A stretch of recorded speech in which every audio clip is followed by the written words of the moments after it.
there are certain people in our lives that when they when you cross paths with them, it's all in divine timing. And this guest is absolutely one of those.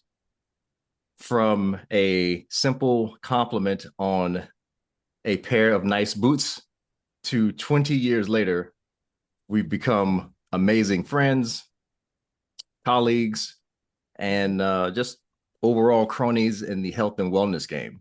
So, formally, welcome, Dr. Maritza Paz. Paz. I keep saying that right. Which is it, the R or the A? Paz. Pause. Paz. We're Paz. all good. Compas. Compas. We're all Peace. good, compas. Yes. Exactly. I've been Ooh. in North Carolina too long. I'm I know, right? I'm Southern-fied right now. What happened to your 305 accent? I do not know. It was always a hybrid between my Mississippi and Georgia and the Latin culture. So it was always a mishmash. So just to connect the origins as to how I wanted to corral you into this conversation, I wanted to pick your brain about working with a case, and you delivered on my need for knowledge in that area. So as we were talking, it the conversation veered off into some other juicy areas, and I immediately thought, oh, we have to revisit this. And so that brings us to today's conversation. So to to to set this up, we have to go back to your journey. We have to go back to how you got to be where you are and how it started, how it went, and how it's going now, type of situation as it relates to, first of all, your personal health journey and your relationship with physical culture and wellness. So I'm gonna give you the floor and kind of let you kind of go from there. Okay, amazing. Thank you. First of You're all, welcome. parents, thank you. Thank you for so many things. Thank you for having me on your podcast. Also, thank you. As I was working out this morning, we did a little kettlebell work, and I was reminded that you were the first person to introduce the kettlebell to me. I think it was like 25 years ago, if I'm not mistaken. Sophia was really little. She's 26 now. You know, it's funny how we gauge life in the rearview mirror by the age of our children, right? Like, or major life events. You know, where was I when this happened? So I'll never forget that. And I cannot thank you enough. I didn't even know back then what kind of a gift you were giving me. Thank you. Stop it. No, it's true. Oh It's true. man. It's true. Hey. And you know, not only that, you know, you were so good at assessing me from a functional point of view, which was very different than any other trainer I had visited or any other gym workout type of scenario. Your workouts were very specific to certain things. They were a little weird. There was something with a broomstick, and there was a yoga ball, and there were kettlebells, and there was like all I'm like, what is he doing, and why is this even important to me? Because you understood biomechanics, and you understood the movement of the human body in a way that prior to meeting you, I had never met anyone who understood the human body like you did. And even then, I wasn't ready. I wasn't ready for you. I wasn't ready Mm. for your knowledge. I wasn't ready to take it on. And but now looking back, man, wow, thank you. Just thank you. And thank you for the work that you've been doing since with the general population, because you're helping people find their freedom and their strength in their body in a very specific way and in a very holistic way. I love that you approach things from just not the muscular or the skeletal standpoint, but as a whole person. We are not just these, you know, we're not just skin, bones, and muscles. We're humans. And so we have to address that. So a little bit about me. I'm Cuban American. My first generation, grew up in New York. And as the first generation of immigrant parents, we tend to do what our parents do. In general, most kids do. And in our culture, at least in my mother's generation, women did not exercise, do sports, or otherwise take care of themselves. It was be home, cook, clean, take care of the men sort of scenario. So I was always a bookworm. I was always sitting around reading and that was my fun. I was not really inclined towards sports. In fact, when I was in elementary school in South Florida and had to do the presidential challenge, I don't know if you guys even remember that. Yeah, physical fitness challenge. I faked being asthmatic so that I could sit on the sidelines. I think the statute of limitations has expired. I don't think I'm going to go to presidential physical fitness jail or anything. But yeah, I faked being asthmatic so that I wouldn't have to run because I hated running. And fast forward, I had this relationship to movement and to exercise and to discipline that was very upside down my entire life, and it didn't serve me. I had the point of view that discipline was for some people who were born that way, let's just say. I had the point of view that discipline was uncomfortable and that it felt like punishment because my point of view was seek comfort at all times. And if I'm not comfortable moving like this, why should I do it? Right. And then I grew into, I became a chiropractor in my early 20s, and I then acquired the mental knowledge of why it was important to move, why it was important to eat a balanced diet. I found vegetables in my 20s. Up until then, it was rice, beans, and meats and fried things. So I thought I had come a long way, but I still had this resistance, right? I was like, all right, I should exercise. Let me try this. Let me try that. I started off what I thought was easy. Let me do Tai Chi. Okay, let me try yoga. I didn't like that. Let me try going to the gym. Let's get on the treadmill. Hated that. Let's go for some walks outside. Let's hike. Oh my gosh, 1 mile hike. I thought I was going to die. I was like, nope, not for me. So it was really uphill struggle my entire life until, interestingly enough, I had cancer when I was 41. I had thyroid cancer, and this was just a few months before getting married. And that was pivotal in my point of view in terms of health and wellness. Number one, as a holistic healthcare practitioner, it was really humbling to experience something that I thought maybe could have been prevented. So there was a lot of guilt and shame in my mind about I didn't do things right. If I had done it right, I wouldn't be experiencing this type of thing. And then to submit myself to the guidance and the wisdom of the medical establishment, who was thereby going to save my life, really required a moment of surrender and of humility and of saying, okay, there's a time and a place. And right now is not the time to detox. Right now is the time to save my life. And once I am on the other side of this, I will rebuild. Because one thing I know for sure, the body is meant to heal. The power that made the body heals the body, period. There is no other way. And so if I give my body the support that it needs, it will heal. So that was a pivotal moment for me. I started taking better care of myself post-cancer. I started then intentionally, walking more. I was training for long distance, half marathons and that sort of thing, walking. But I was still missing the mindset, the proper relationship to movement and to discipline. I still felt like it was a burden that I was carrying. I never found joy until, fast forward, I actually read in the Bible, there is scripture in Hebrews 11:12 that says, no discipline is pleasant in the beginning until you are trained by it. And once you are trained by discipline, you will receive the peaceable fruit of righteousness. And I had to sit with that. And I sat with that for about a year. And I meditated upon that and what that meant for me. And what I found was that there is freedom in discipline. When you are able to rein it in, you will find the freedom to do the things that bring you joy and pleasure. The more indulgence, the less freedom.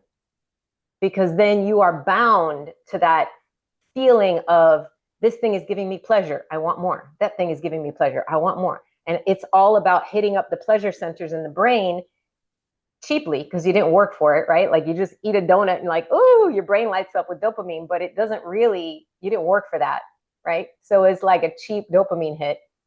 And what I found was my freedom. And it started in my mid 40s. I'm 57 now. And in my mid 40s, I decided that's it. I'm just going to start exercising. And I went and started doing Pure Barre. And that was amazing for my body. It brought me strength, it brought me movement. I started feeling things I never thought I could do before. And, I was able to hold a 90-second plank for the first time in my life. I remember that day like it was yesterday. I sobbed like a baby. And I started finding that my body was capable of doing things that I never thought I was capable of doing.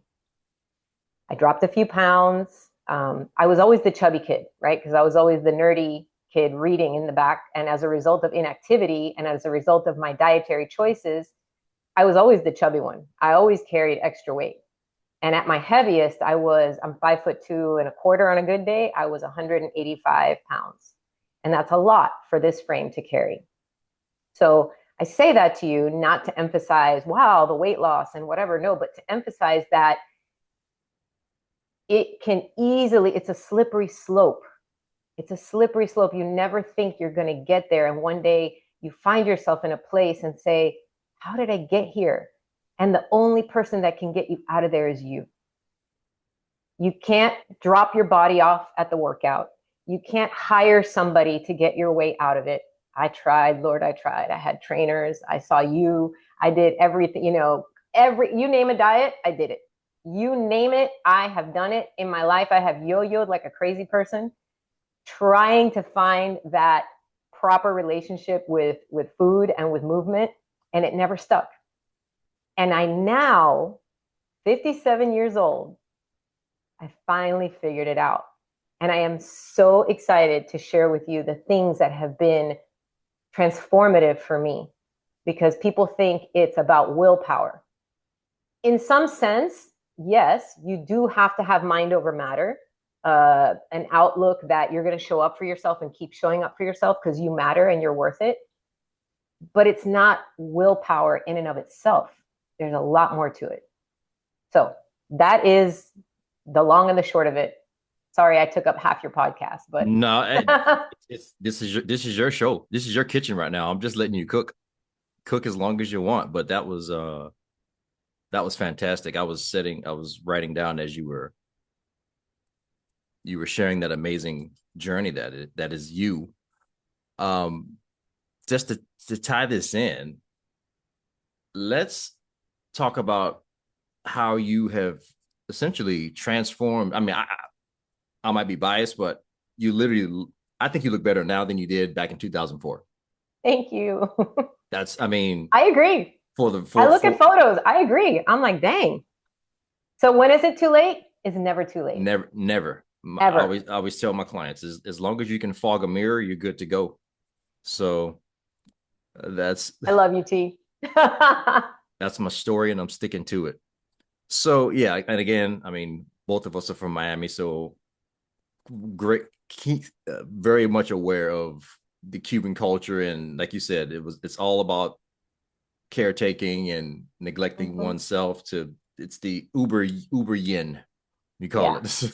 So, and unfortunately, that has its pros and its cons, and fortunately, you were aware of it, you overcame it, you understood it, it became your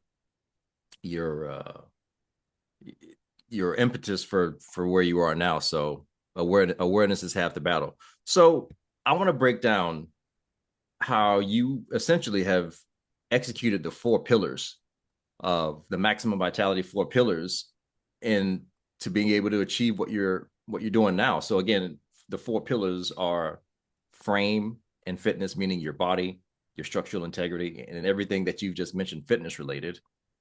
Pillar number 2 is organ health and your internal health, detoxification, and all of those things. Pillar 3, hormone optimization and all of its intricacies for both genders. And How much finally, time do you have? yeah, we can. I'm here all week. I'm here. The answer is yes. And pillar number 4 is the what I call behind the curtain.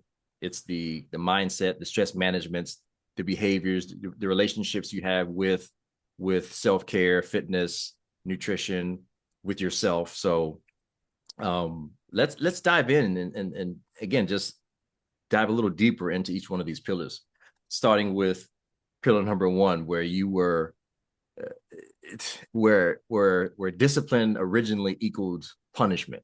I know, Mhm. obviously, as we start to talk about this, you'll see how they all interconnect. But tell me how that started, other than the beyond the comfort seeking. Where did the discipline equals punishment come from?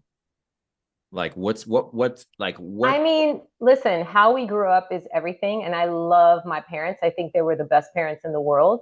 Mm, They gave me what they had mm, and nothing more. So um, I was always a good student. I never had to be quote unquote disciplined. They always allowed me a lot of latitude because I was self motivated in the area of studies. mm, But they never emphasized for me the importance of physical activity. And so when I was quote unquote forced in PE when I was in school to do physical activity, it didn't feel good. Therefore, in my mind, it equaled punishment because things that didn't feel good were punishment as a child. So we can all trace our origins back to our childhood. Does that mean then that we are going to fall back on that as an excuse? No, it's just an observation.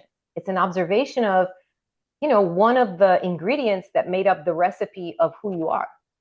You get to choose that or you get to change that. I chose to absolutely, change it. absolutely. So getting deeper into the fitness aspect of it. So when that switch finally flipped for you, and you latched on to that one activity that you liked, Yes. and then you started to this newfound access to your physicality became addictive. It became like a new novelty. Talk about that a little bit more, about being able to hold the plank for 90, and just being able to access this part of yourself. Oh my goodness. It's so memorable. So when I started, I remember walking into that place, where everybody looked like a Barbie doll. Everybody's wearing their Lululemons and whatever, and their proper, sticky socks and whatnot. As a bar class. And there I was with my, like Costco flared leggings, white, socks, tube socks, and like a frumpy t-shirt. And I was like, oh my gosh, I do not fit in here. I do not fit in. But guess what? It's not about fitting in. You have to look at the person in the mirror and say, I'm here for you. So I remember that first month, I actually went on a Groupon, and I went on a Groupon unlimited 28 days out of the 31 days. 28 days. And I said, you know what? I'm just going to keep coming. I hate it. I'm going to keep coming. I hate it. I'm going to keep coming. And I said that to myself. I set out that goal. And we're going to talk about goals and fitness and movement goals in a minute. But I set that goal out for myself. And at the end of the 28 days, I started feeling some strength coming. I started feeling some minor shifts in the way I looked. I went out and bought, maybe a different outfit, something a little more form fitting. Like I just started feeling a little more, okay. Mm-hmm. And it was a gradual process. But I tell you, the process happened every time I showed up for myself. So I was talking to a physical, a doctor of physical therapy the other day, and we were talking about habituation training and how it doesn't have to be eat the elephant all at once. It's take a bite, take a bite, take a bite, keep showing up. There was no way I could hold a 90-second plank that first month. I We couldn't call hold it a 90-second plank the second month. It was yeah. in the third month of showing up practically every day that I was able to sustain the plank. And all of a sudden I realized the timer went off and I just sobbed. And the teacher came over. She's all like, are you okay?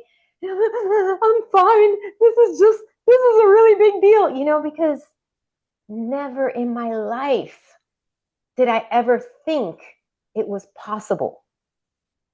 So thing number one is erase what you think is possible for yourself.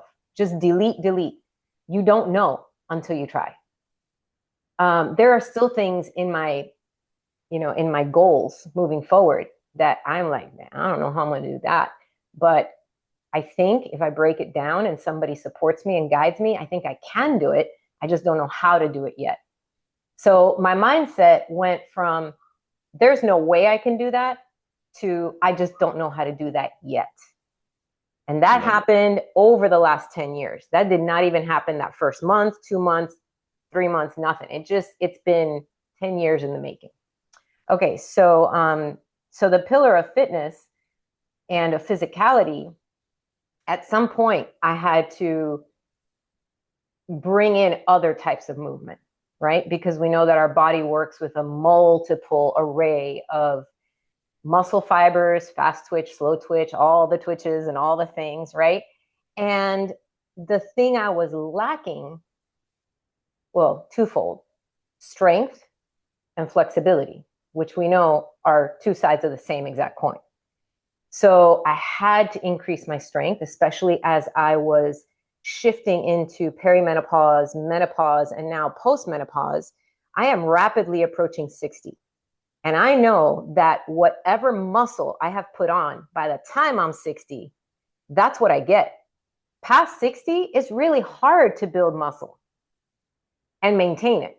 So my mission right now is to get as strong as I can get and stay there, because I want to live a long and active life. I have a lot of things to do, places to go, people to see, grandbabies to carry, and all that stuff. And I want to be able to do it with freedom. I don't want to feel restricted in my body, because I spent a lifetime of feeling restricted in my body. I want freedom now, and it is never too late to find that.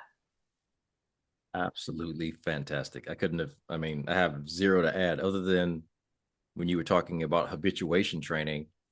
We call that, and just eating that elephant one small bite at a time. I call Mm-hmm. that collecting small wins.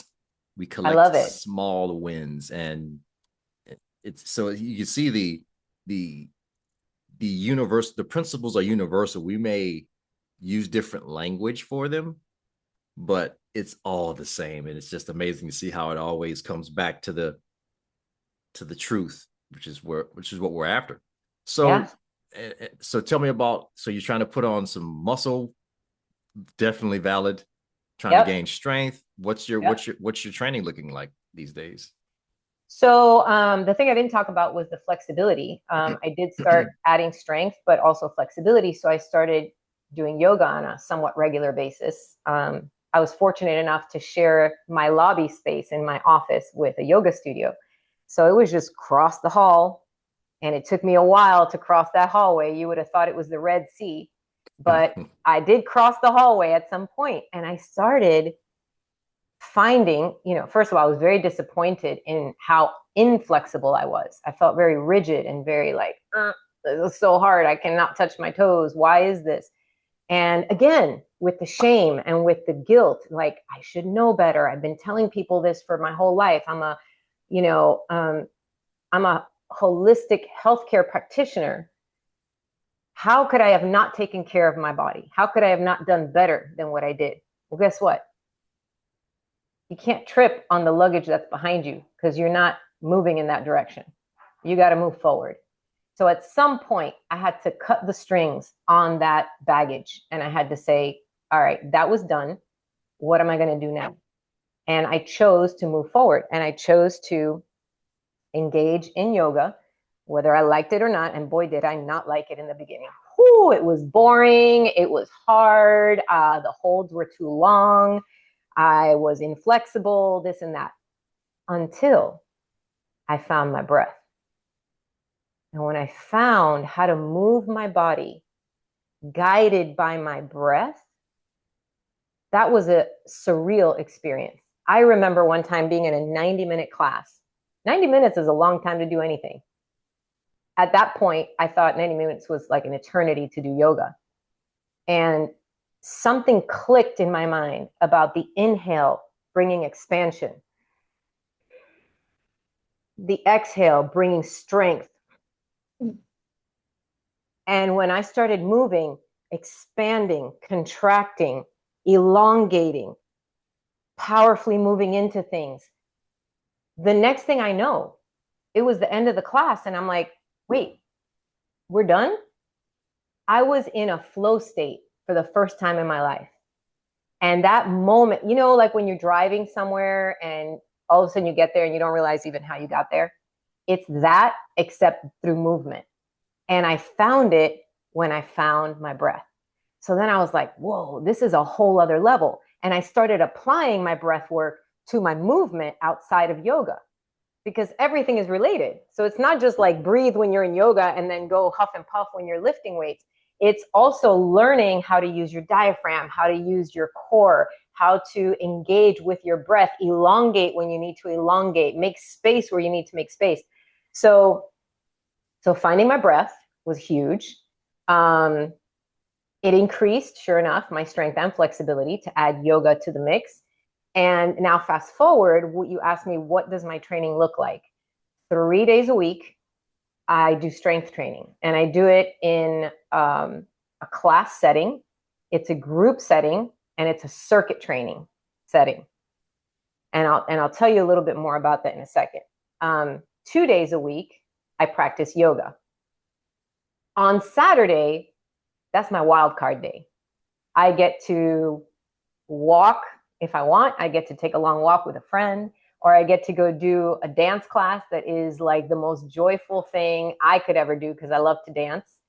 It's good cardio too. And I can do whatever. I can do a yoga class, but I do something. So on my 6th day, I do something. On my 7th day, I rest. So my rhythm is 6 days working, 7th day rest. But even in my work, there's a rhythm. There's a rhythm to how I use my body, because when I weight train, I give myself active rest by a yoga class in between. So active rest is different than laying on the couch watching, binge watching Netflix. It's moving your body, but in a way that's going to be regulating to your nervous system. So that's what I do now. And I forgot what the next pillar was. Sorry. No. Yeah, I mean, I'll put a bow on what you're just saying, because again, it all comes back to some universal truths and how to improve your frame and function. And when you were explaining about how important synchronizing movement with your breath, that again aligns perfectly with my training as a movement specialist. Paul, my mentor, he calls them zones. So basically the technique was you're moving in time with your breath.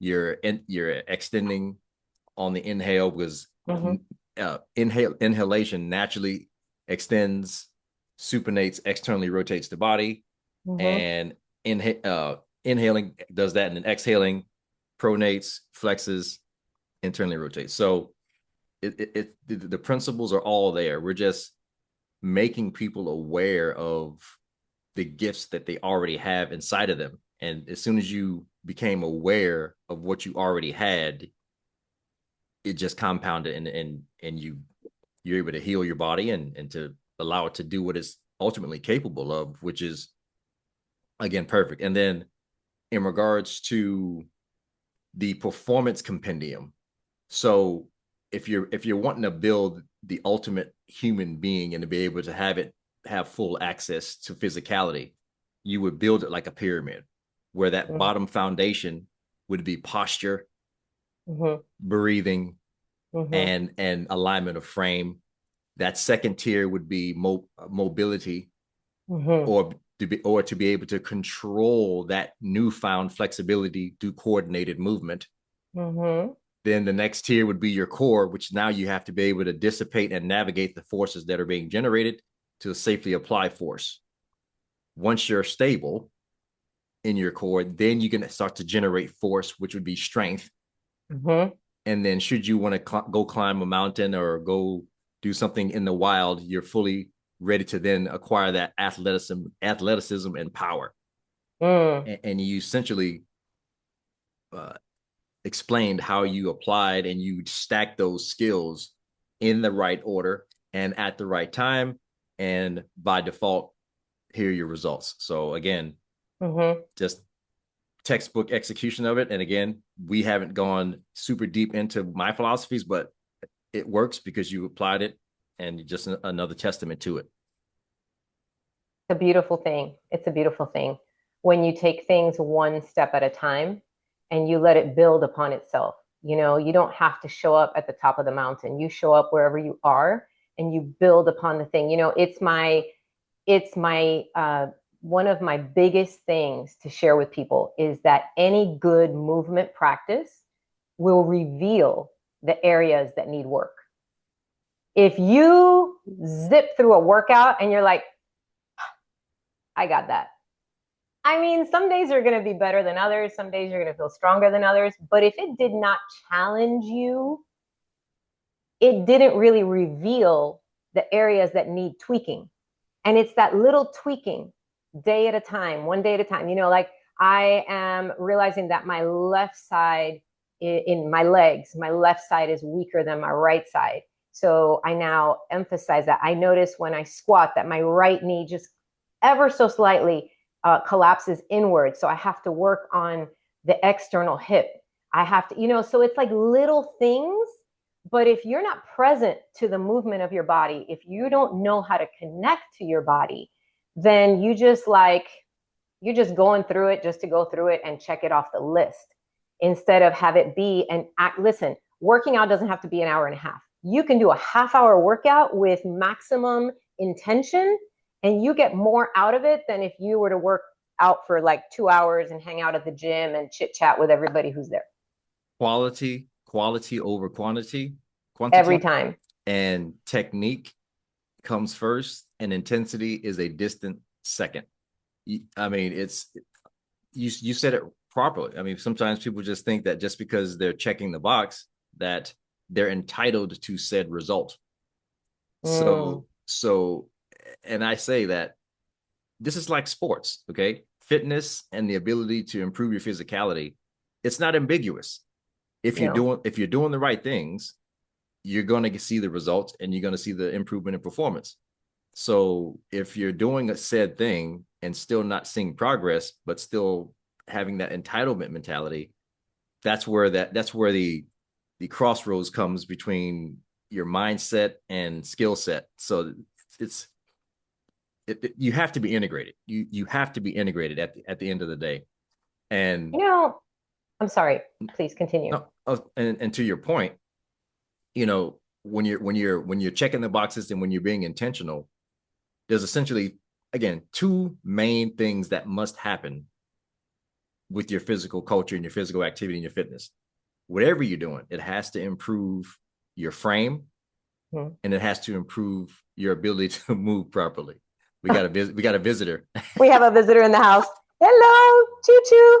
Hi, Chewy. Say hi. Oh, that's hilarious. That's hilarious. That's awesome. Yeah, he's just licking himself, so he's got to be in the cone of shame. No worry, exactly.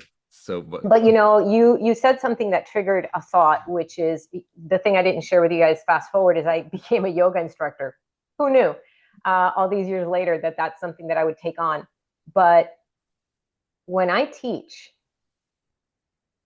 I am so firm on trying to get people to connect to themselves that in my class, there is no music.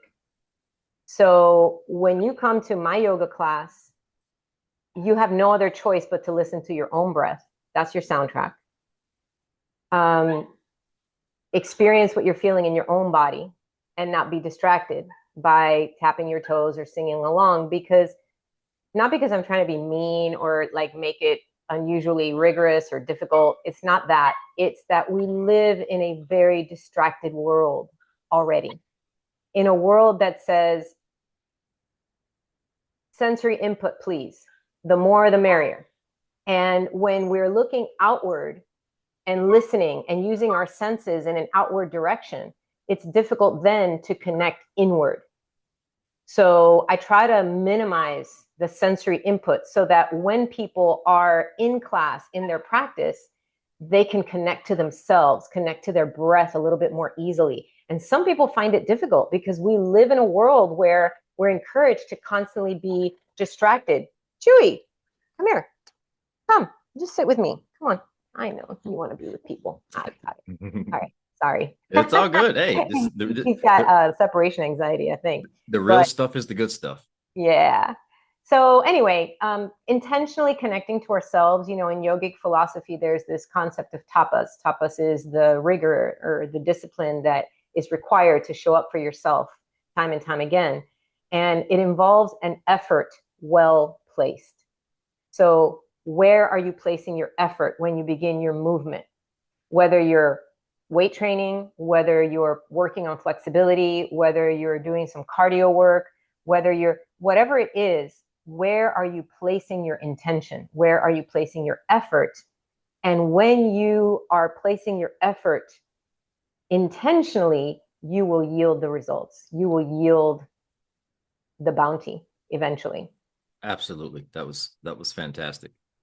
Um, yeah, we can, I mean, we can this pillar alone, we can probably spend another hour or two on, but absolutely fantastic. I think you have your is my focus. You have the autofocus going on, but I No, think I think it's autofocus. I don't know how to change that, but I'll try to keep him no, low so he's not shifting us in and out. no, it's all good. It's all good. So now shifting into your work as a chiropractor and understanding how the whole nervous system is affecting the organs and tying that in with your history of again just growing up Cuban and your nutrition habits.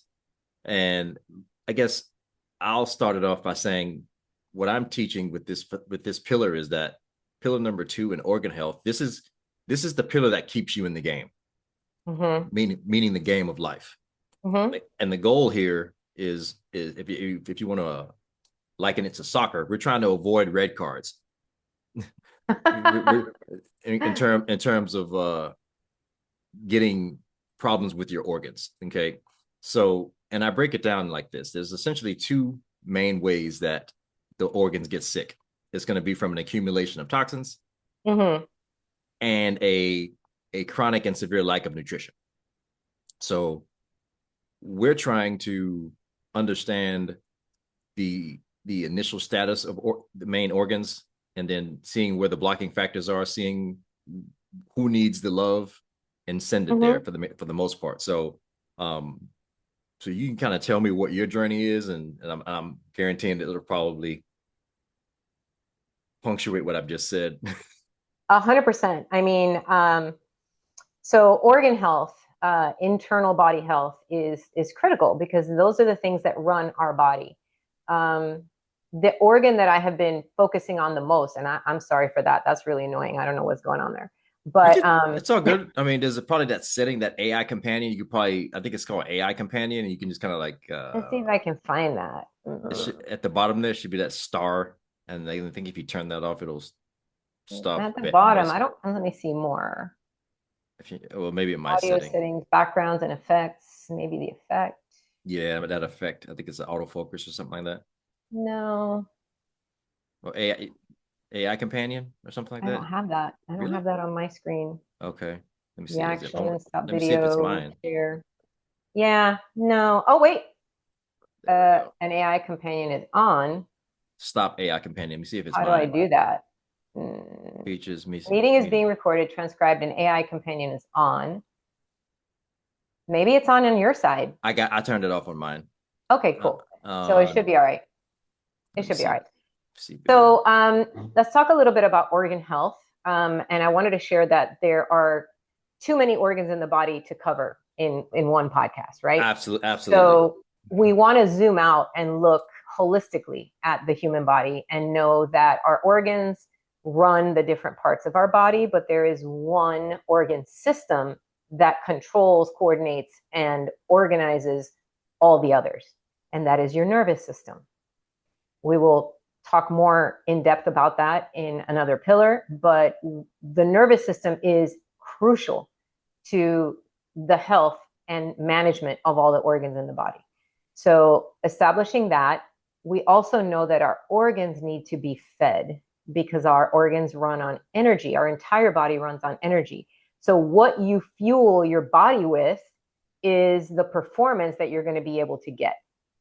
And I can tell you 1,000% now that I'm more in tune with my body, the days that I ate, how you say, off my ideal plan, like on a weekend or whatever, the Monday morning workout is lacking because my body is lacking the nutrition to really perform the way I would hope to perform.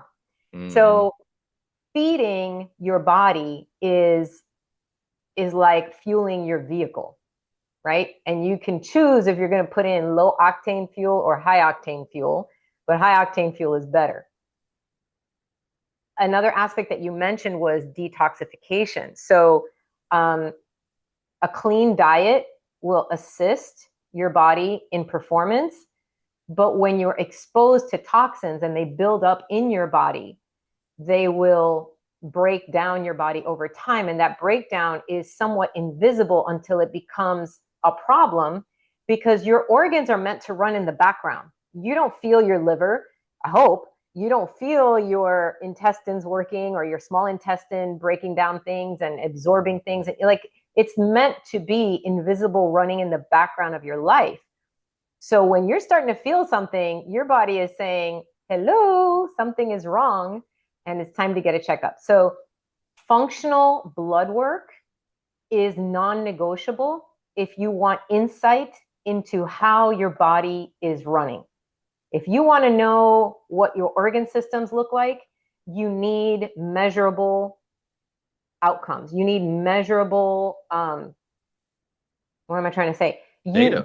Yeah, you You need measurable data, you have right? to have KPIs. You have to have key performance indicators, and it's going A to come through blood hundred work. So, percent. absolutely. And I'll tell you something interesting about the nervous system. For me, in my family, diabetes runs rampant. No big surprise. We don't only inherit our parents' genes, we inherit their diet. So in my family, my natural inclination is towards sweets. That is the thing, that is my Achilles heel, and that's the thing that will do me in if I choose to indulge in that too much, like I did in my past. So there was a time when I went to the functional medicine practitioner that I see, and my blood work came back, the A1C was high. And I was like, and I've been like hovering in the zip code of prediabetes for a long time. And she finally said the words, and it scared me silly. I was like, well, it actually scared me straight. I was like, oh, get behind me, Satan. That's not going to happen here because I saw the decline of both of my parents when they neglected that portion of, they were like, how much insulin do I need to take in order to have this slice of key lime pie? Mm. Right. And so I realized what could happen. And I said, that's not going to happen. So I decided to start taking steps in the right direction. The reason I mention it to you is that for the longest time, I wanted to wear a continuous glucose monitor that would tell me what my blood sugar was throughout the day. I was so scared to put that thing on. Like physiologically sweaty in the pits, like sympathetic response, terrified because I didn't want to see what was happening. I didn't want to see what I was doing to myself. I didn't want to see the effect of eating the croissant with the coffee in the morning. I was like, ignorance is bliss. I feel fine. I don't want to, I don't want to know. And I don't want to know was slowly and surely doing me in. So I had to put on my big girl pants and I said, I'm going to do this. And I now wear a CGM, a continuous glucose monitor, once every quarter for 2 weeks in a row, just to check in on how I'm doing with my diet. And what has shifted for me is that I now look at it as information. I just now look at it as it's fun, like it's a detective game. And I try to play around with, well, what happens if I eat this white rice? And what happens if I eat this thing? And what happens if I eat that thing? And I try to reframe it in my mind in a way that's playful and curious so that I don't have that response, because that fear triggers my sympathetic nervous system, which then unfortunately increases my cortisol, which increases my blood sugar, and I've seen it happen. So mindset and nervous system regulation is everything. Like clockwork. So yeah, I mean, just getting back to what you were saying about when you kind of went off your ideal eating plan and then came back the following week and you felt the difference in performance. Mm-hmm. You know, basically in a nutshell, you were saying that if you're being conscious about pillar number one in frame and physicality and physical Mm-hmm. culture, pillar number two is almost going to be self-correcting because you'll have immediate feedback in terms of how you're navigating that area. So, Yep. I guess the where it's the commonality is consciousness and awareness. Okay, sometimes, like you said, Yes. ignorance isn't bliss. Ignorance is not bliss. It's gonna It is not. It yeah is it's in the moment because you don't see the negative consequences, right? Like you yeah don't experience the negative consequences because la la la la la la la la. I can't see. I don't want to know. But the truth is, the negative consequences come attached to our choices, whether we acknowledge them or not. And so eventually they will show up and rear their ugly heads. And it's now or later. You're let either me going ask you to know now or you're going to know later. But let you're me going ask to you let me ask you something in terms of this, like, ignorance is bliss and this chronic uh seeking of short-term pleasure and comfort. what what's your take on why not enough people aren't taking the long game now that you have shifted to the long game perspective? What's okay. why you Okay. know what Yep, 100%. We're going to actually probably jump into pillar number 4 right now because I the big thing for me was twofold. Number one was mindset. Um, if you are doing something because you're afraid of where you came from or you don't want, if you focus on what you don't want, that will motivate you somewhat. When you focus on what you do want, that's the long game. That is the long game.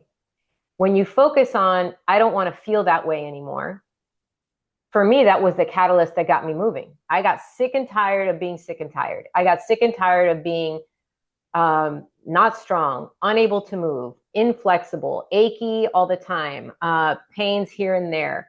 I got tired of that to the point I was willing to take action because the thought of not taking action was more painful than the pain that I was experiencing. So that does motivate us somewhat. But to keep showing up for ourselves time and again, especially when you're feeling better, right? Like this morning, I woke up feeling great. I barely remember what it was like not to be able to move my body. But that would not have motivated me to get up and go to my workout this morning.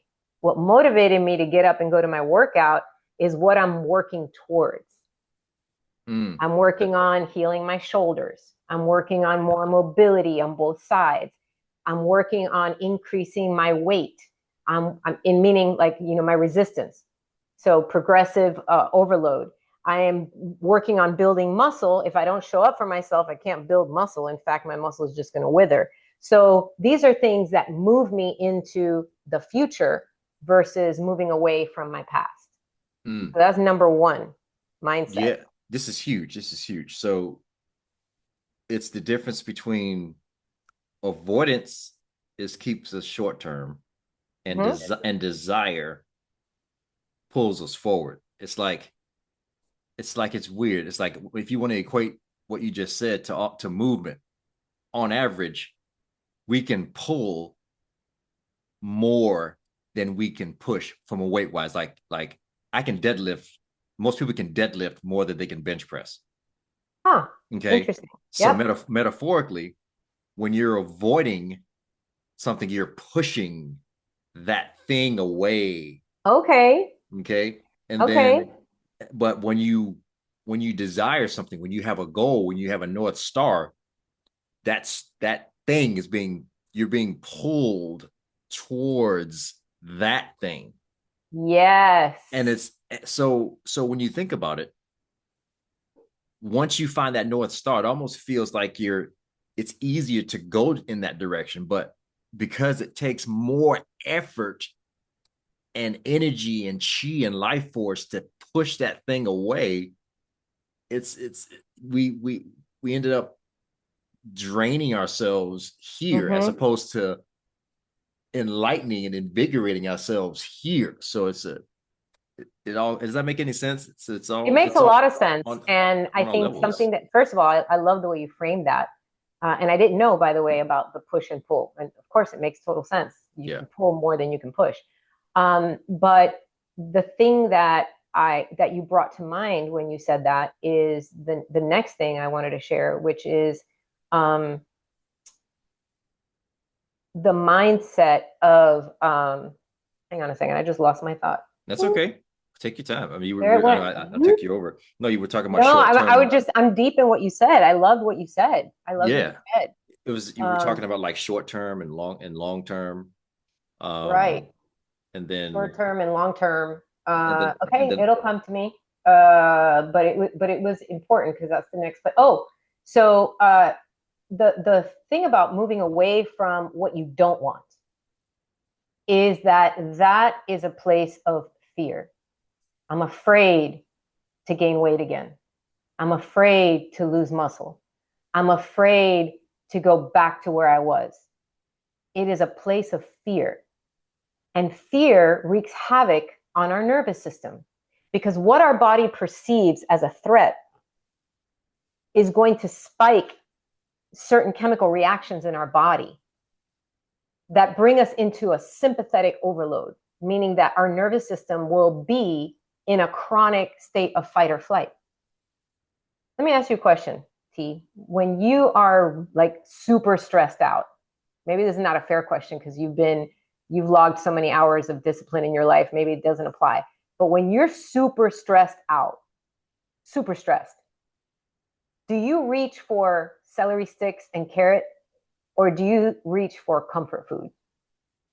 oh, comfort food. And to your point, so you're right in terms of obviously logging hours and being able to control this from a lifestyle and just self-care standpoint. But I'll tell you something. I'll tell you what. So the house that I was living in, it had a black mold problem Mm, that I was not aware of until probably 2 weeks before I had to move out. wow. So because it was a two-story, and I spent most of my time upstairs, and the problem was downstairs, so I never got wind of it. But for the past 2 years, I was getting these symptoms, and I couldn't place put a finger on it for obvious Mm-hmm. reasons. So I was needing more. Like I was drinking more coffee than usual. I was getting these headaches. So I was going for a lot of these quick energy deals just to be able to keep moving forward. So yeah, I can totally get that. I mean, so the stress, what I'm getting at, the stress can come from different areas, not just emotional. It can come. So 100%. this So is my putting on point. my chiropractor hat, something I always tell my patients, they say like, why did I not hold my adjustment? Why am I back to where I was or perceived to where I was, last week? And the answer is that stress is the overarching category. It's the reason why our body reverts. But stress comes in three flavors. Same as like, the ice cream thing that has chocolate, vanilla, and strawberry. Our stress comes in three flavor pack. Physical stress, the movements we do or don't do, the injuries we have or don't have. Chemical stress, the mold that is invisible, the toxins in our environment, the things we chose to put in our body or on our body. Um, and then emotional stress, which is the thing we all think about when we think stress. We think mental stress, feeling overwhelmed, the job, the family, the kids, the blah, blah, blah. So in reality, it's any combination of those things that can overwhelm the nervous system.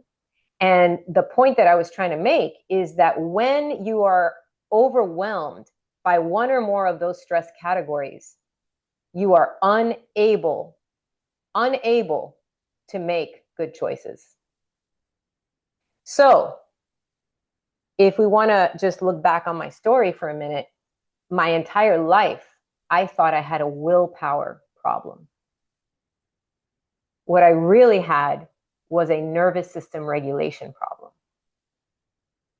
So now that I understand that, I incorporate things like breath work, prayer, quiet time, early morning walks at the beach so I can set my circadian rhythm, darkness after dark, trying to get to sleep at a good time, trying to protect my rest. I wear mouth tape, I wear, eye mask, all the things, right? Because those are the things. Creativity. I made this cup. It brings me so much joy to drink from this cup because I made it with my own hands. I want it. I was wondering where that cup in the was. mail. So, creative endeavors, connection, time with friends, time with family, right? Time spent in open environments like outdoors does beautiful things for the mind and for the nervous system. So things that now calm me are also things that fuel me, because when my nervous system is well taken care of, oh, by the way, obviously I get adjusted. I didn't say that because to me it's so obvious, but I should not neglect to say it, because the alignment of our spine is the alignment of the house inside of which the nervous system lives. So if your nervous system lives inside this helmet and inside this stack of bones called a spine, we need to take care of the house because that's what's surrounding the inhabitants. Absolutely. So I get adjusted on a regular basis, not because I have back pain, low back pain, neck pain, or any other type of pain. I get adjusted because it is for my well-being, because it helps to regulate my nervous system. And when my nervous system is more Chewy, come here. When my nervous system is better regulated, I am able to make better choices. I am able to wake up and say, I may not feel like it, but I'm going to feel better after I go to the workout. Let's go. Let's go. Maritza, put your shoes on. Let's go. Jump in your leggings. Let's go. I want to run with this a little bit. And I want two people come to mind as you speak about the connection between stress and decision making. The two people are huge. Arnold Patton and Bob Proctor. So Arnold Patton, who wrote many books, but one of which is You Can Have It All.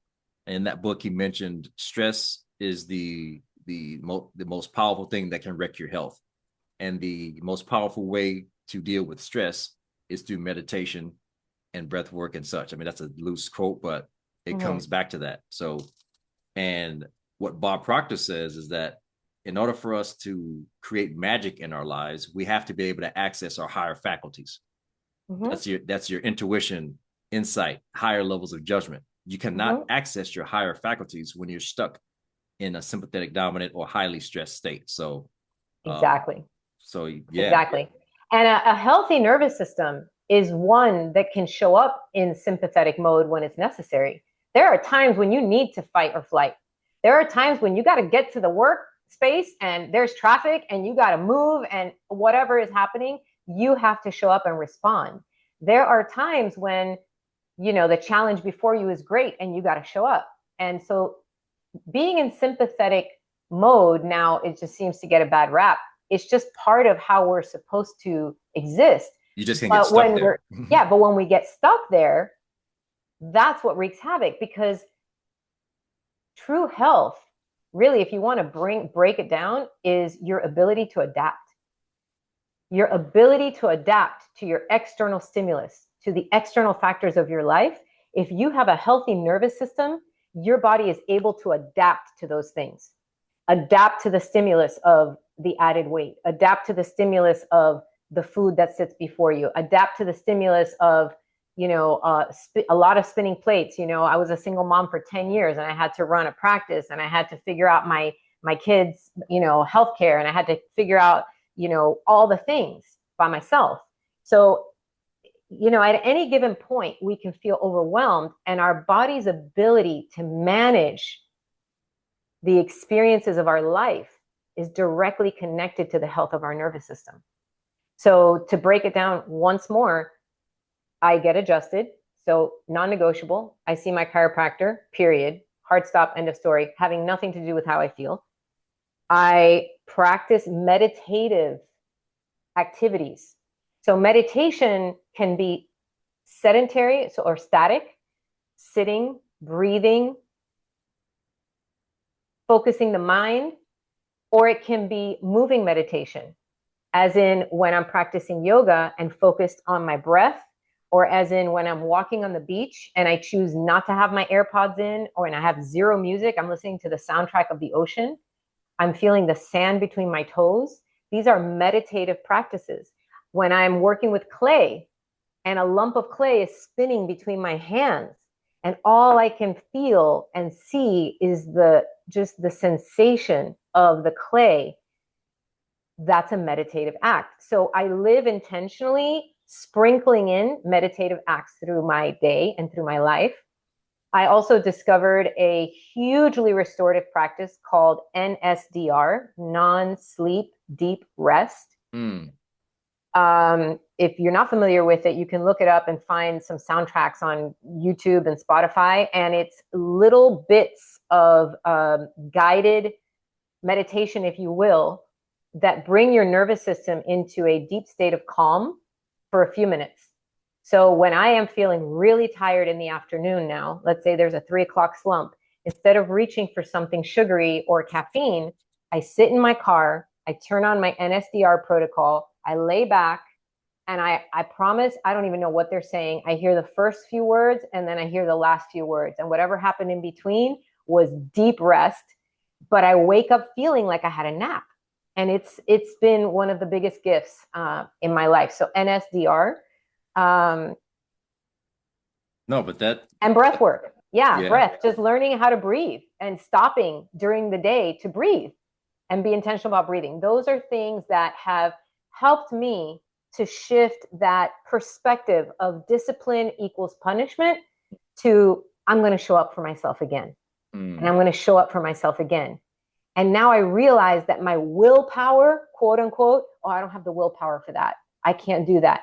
My willpower is fueled by the health of my nervous system. So now I focus on that, and the other things seem less effortful. There's still an effort, but it's much less difficult than it used to be.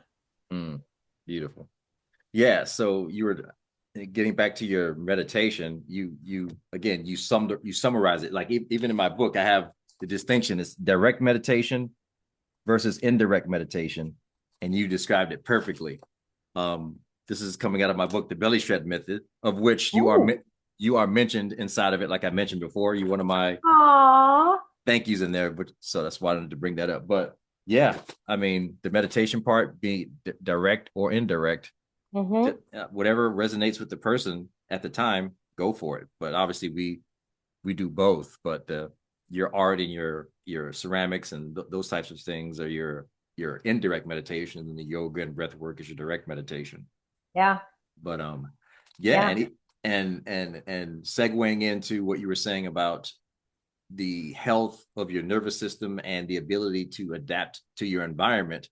Yeah. That brings in the idea of the neuroendocrine system, because along with the nervous system, we need the hormonal system is that bridge between the body and the outside environment as well. So so let's talk a little bit about the hormonal system, pillar 3, and all of things that you just mentioned so far in terms of where you're at with postmenopause and all of your journey with the thyroid and that whole bundle of all the things.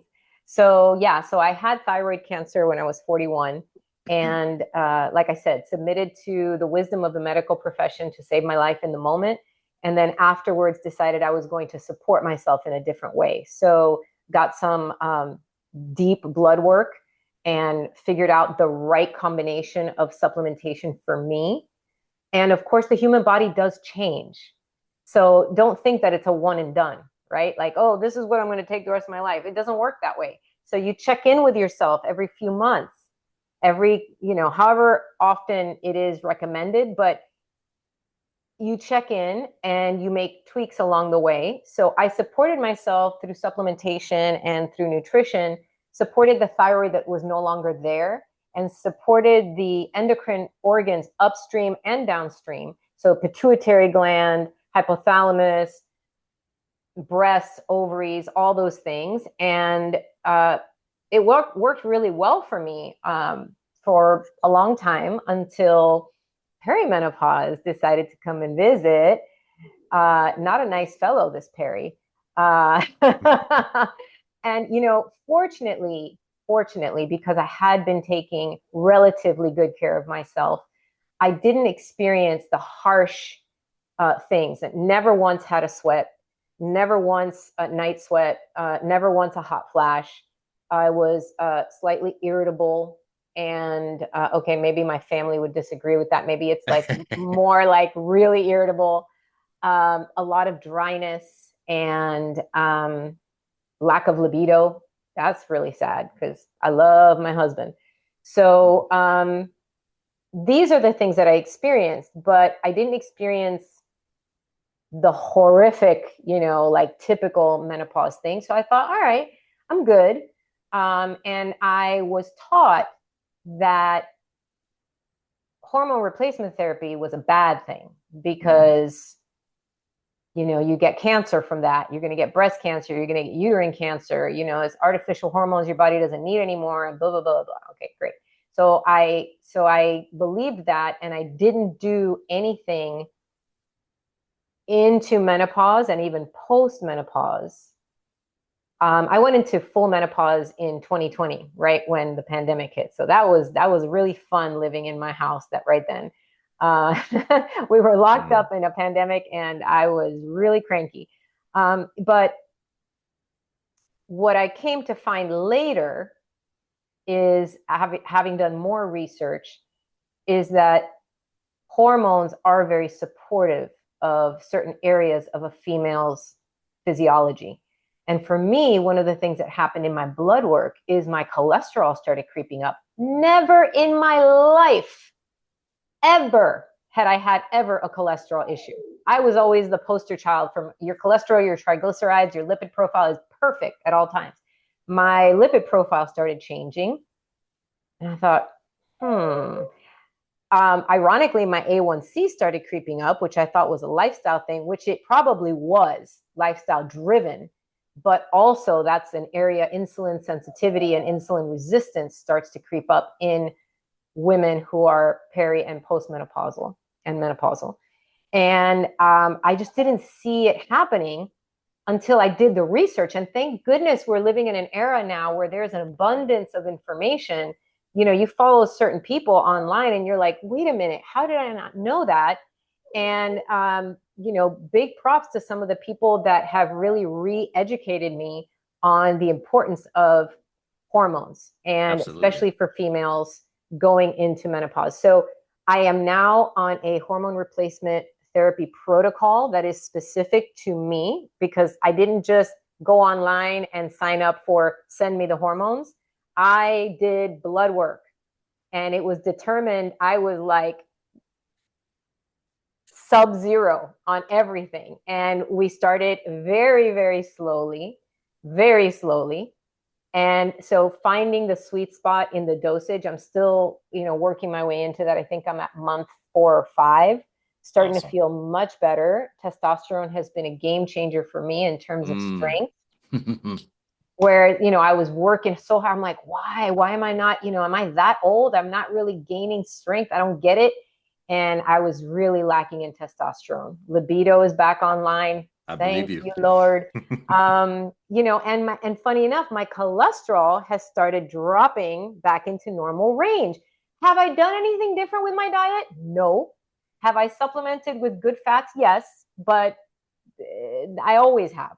So the big game changer for me was the correct hormone protocol for my body. And I'm still working on it. We're still tweaking. We're still, a little bit higher on this, a little lower on that, finding the sweet spot, but it is possible. And there are great practitioners out there who can assist people in finding their hormone levels. And it's not just females. Men now have, yes, there is menopause, and menopause involves a big drop in testosterone and other things that might need support. And so again, finding the right person to help you navigate correctly those waters. Don't just like DIY your hormones, you know, Yeah. find support, find the lab work, find the measurables that will tell you if you're heading in the right direction.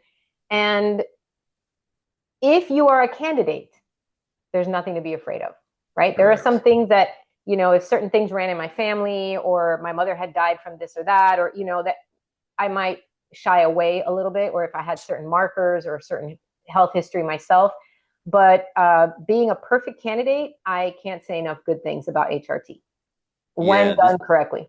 yeah, this is a huge topic that I'm diving into lately. And I've been originally approaching this from the man's perspective because there's a lot of men who are wanting to engage in TRT, and I'm finding that a lot of them are approaching this with the not so much of an ideal mindset.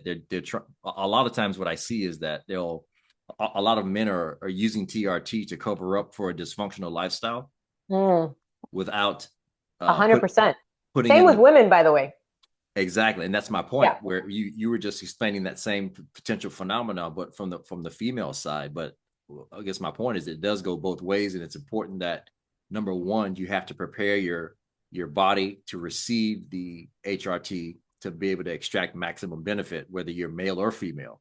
Mm-hmm. If you're covering these pillars that we're discussing here, you should be in the best position to then take advantage of TRT and really extract the benefits that it was designed for, rather than using it as a band-aid, you know, in terms of covering that up. So good on I you. agree, but I will disagree in just one small area, which is that sometimes our hormonal state is so disheveled that we are stuck in the Correct. rut of poor behavior, poor behavior, poor behavior.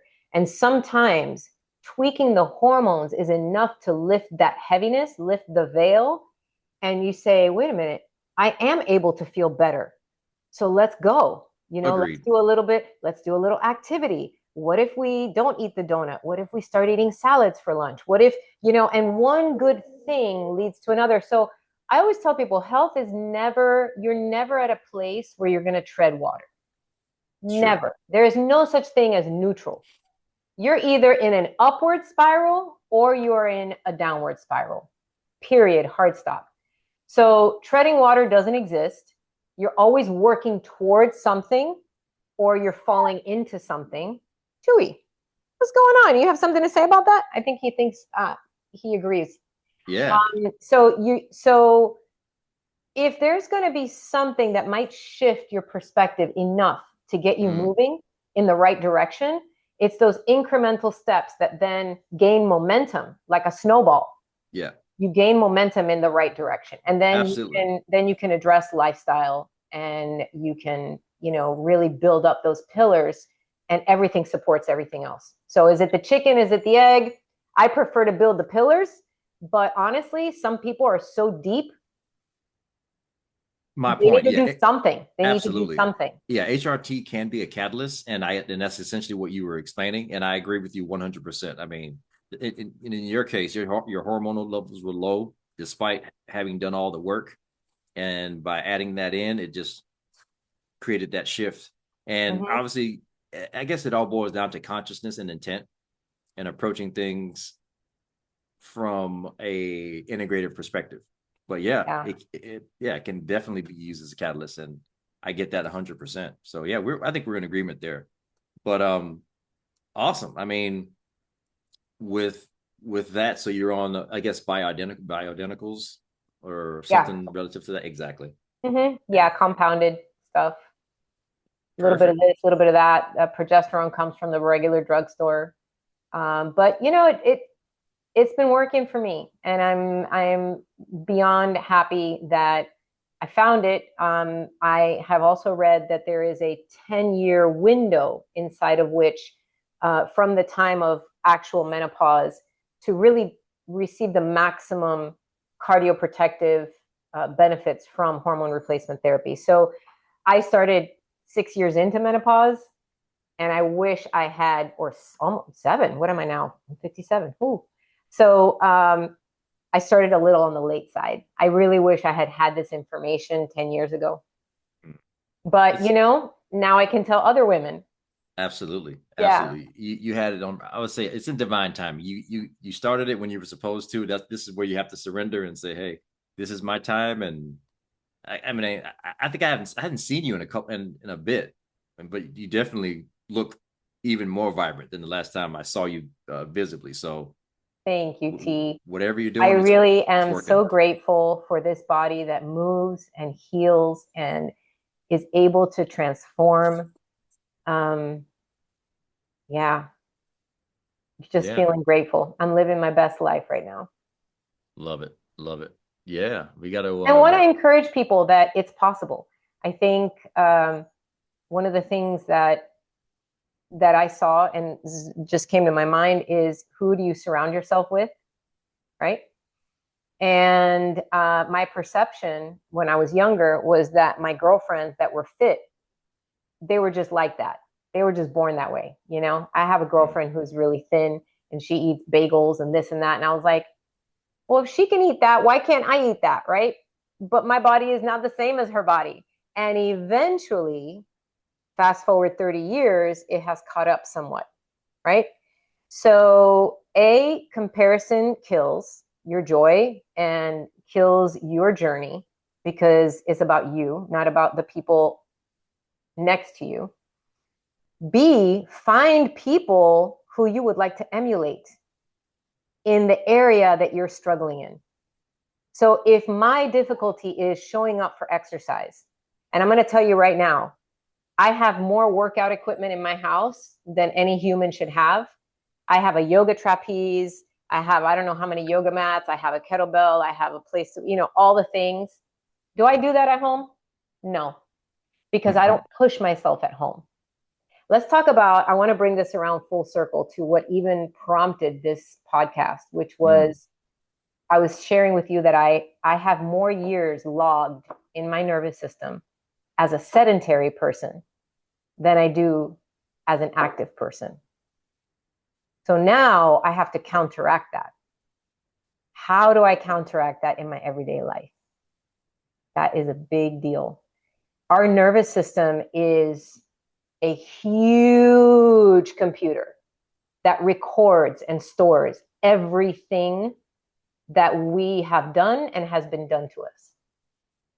So in my life, over the decades, and I've been alive almost 6 decades now, the first 4.5 decades were logged as inactive, sedentary for the most part. So now I am logging time as an active person. However, when I am stressed and overwhelmed and I neglect the health of my nervous system, guess what my nervous system seeks? It seeks what is comfortable and familiar. And what is comfortable and familiar for my body is to remain sedentary. So people ask me, why do I work out when I'm on vacation? Why do I'm moving, all the time moving? And I say, because if I don't keep moving, then I have to break inertia. I have to get off the couch, which is much more difficult than put one foot in front of the other. For me, it may be different for you, Terrence, who have logged the majority of your life as an active person. As an inactive person, I have to put some safeguards in place that will keep me moving in that direction. So what do? I sign up for classes whereby I know that if I don't show up, A, I get charged, and B, the people who are there have been expecting me. And there's something about you won't let other people down, even though you'll let yourself down. Hmm. It's just a fact. So if I know there's a coach, if I know there's a trainer, if I know there's a person expecting me, I will show up even if I'm not feeling like it. If I have already signed up for it, I'm showing up.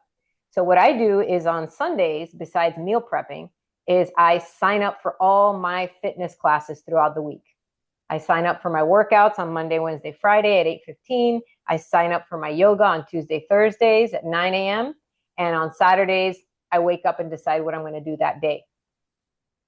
So pre-deciding at the beginning of the week that you will have a schedule, that's half the game right there. Then when you wake up that morning, there's a class on the books. You're not going to not go. Unless for whatever reason, there's, like something happened, you weren't feeling well. There are moments in time where you make an exception, but the general rule is I need to hold myself accountable. And it's me having to hold myself accountable, not you, Terrence, calling me. Did you do your workout? Did you do your exercise? Did you do that? The only person responsible for you is you. So I've had to step into that and own that. So I schedule my workouts.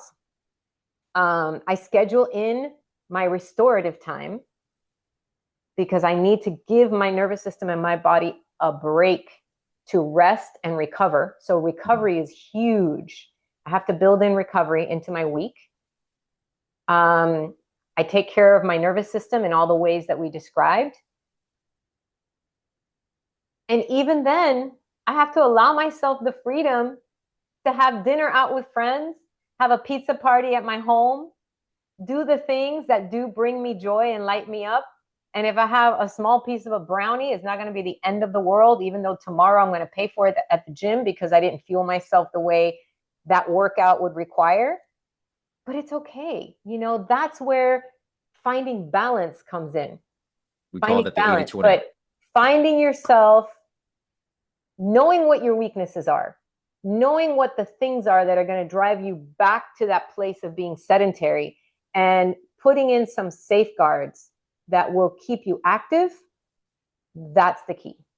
Absolutely. It's the 80-20. I mean, if the numbers are working against you, you do the 80% to absorb that 20%. And honestly, I would even say 90-10, because if you're running on full all cylinders and all of a sudden you decide to have a brownie or something, oftentimes your body, you have enough of that inertia to absorb it. But we're perfectionists, we're high achievers, so we will notice that the difference, even if it's just a little brownie. So from that perspective, I get what you're saying. But yeah. But for the average person, if they're making the numbers work for them, they should have enough of a buffer to keep going. But yeah, it's just about the 80-20. A little bit of grace, right? Like exactly. There was back in I looked at, oh great, the cool people are here. Hey, okay. Hey, come here, Chewy. Hey, come here, come sit with me. Come sit with me. It's all good. They're nice people. Come here. Sorry. This might be the end of our podcast. No worries. No, it's all good. We were wrapping it up. Just to along those lines, grace for the times when you need to stop. And then, because I've had moments like last year, August, I had an overwhelming viral load. I was down for the count for a few months. I was lacking energy. I couldn't bring myself to, and the first couple of weeks is not going to kill you. But after a few, like a protracted, extended time of inactivity, now you're just depressed. Now you're just like, I don't know. I know I need to start, but I'll start tomorrow. Yeah, the shift was integrated. Exactly. And then, what happens is the momentum slows down. It comes to a halt. And now you have to figure out a way to start the engines and move the train in the right direction before it starts sliding back and picking up direction in that way. So yeah, it's difficult for everyone. It's not, nobody is exempt. I used to have that mindset. Oh, my girlfriends, they don't have to work at it. They just eat whatever they want and look at them. They look so good. Until I got girlfriends. And when we went to happy hour, they had a couple of bites and put it down. And I was observing and I was like, wait a minute. These people are not just eating whatever they want indiscriminately. They have a little bite of this and a little bite of that, but they rein it in. They exhibit discipline. And I was like, wait a second.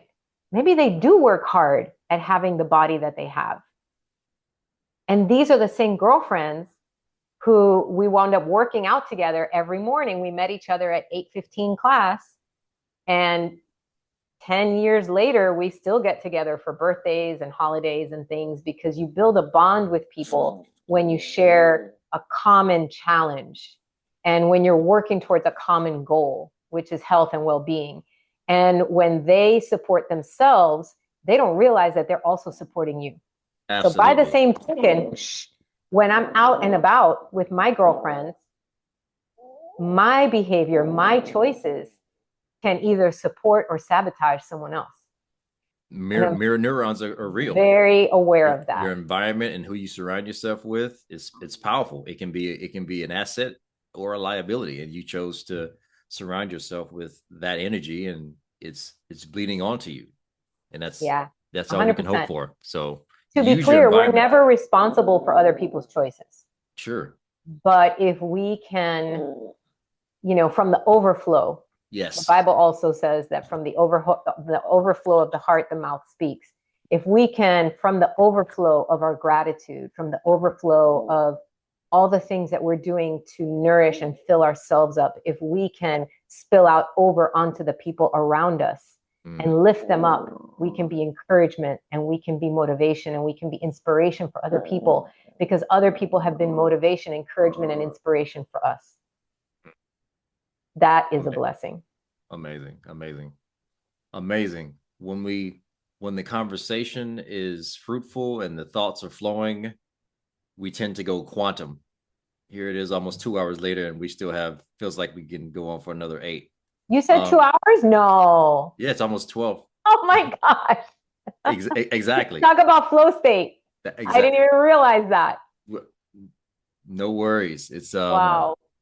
I love it. Okay, That's so what. if anybody listening is still here, hats off to you.